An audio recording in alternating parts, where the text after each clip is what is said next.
বিশ্বকাপের অন্যতম আয়োজক দেশ হওয়ায় শুরু থেকেই নিজেদের ঘরের মাঠে ভালো কিছু করার স্বপ্ন দেখেছিল যুক্তরাষ্ট্র।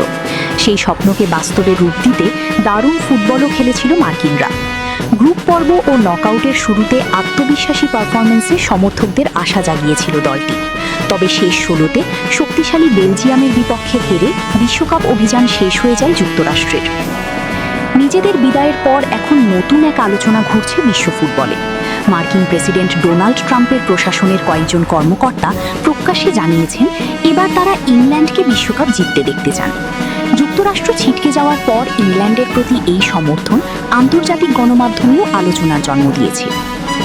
বিশ্লেষকদের মতে যুক্তরাষ্ট্র ও যুক্তরাজ্যের দীর্ঘদিনের রাজনৈতিক ও কূটনৈতিক সম্পর্কের কারণেই এমন অবস্থান দেখা গেছে। দুই দেশের মধ্যে ঐতিহাসিক মিত্রতা থাকায় ইংল্যান্ডের সাফল্যকে ইতিবাচকভাবেই দেখছে ট্রাম্প প্রশাসন। যদিও এটি আনুষ্ঠানিক সরকারি অবস্থান নয়, তবুও প্রশাসনের ঘনিষ্ঠ মহলের মন্তব্য সামাজিক যোগাযোগ মাধ্যমে ব্যাপক আলোচনার বিষয় হয়ে উঠেছে। এদিকে ইংল্যান্ডও মাঠে দুর্দান্ত ছন্দে রয়েছে।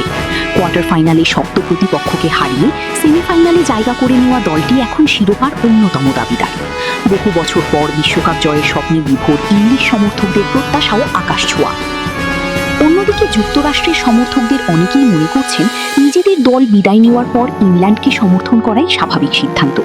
আবার কেউ কেউ নিরপেক্ষভাবে অন্য কোনো দলকে সমর্থন করছেন। ফলে ট্রাম্প প্রশাসনের এই মন্তব্য ফুটবলের বাইরেও রাজনৈতিক ও কূটনৈতিক আলোচনার জন্ম দিয়েছে। এখন দেখার বিষয়, ইংল্যান্ড কি এই সমর্থনের মর্যাদা রেখে বিশ্বকাপ ট্রফি জিততে পারে, নাকি শেষ পর্যন্ত অন্য কোনো দল সব হিসাব বদলে দেবে। বিশ্বকাপের শেষ মুহূর্তের উত্তেজনায় এই প্রশ্নের উত্তর জানার অপেক্ষায় পুরো ফুটবল বিশ্ব।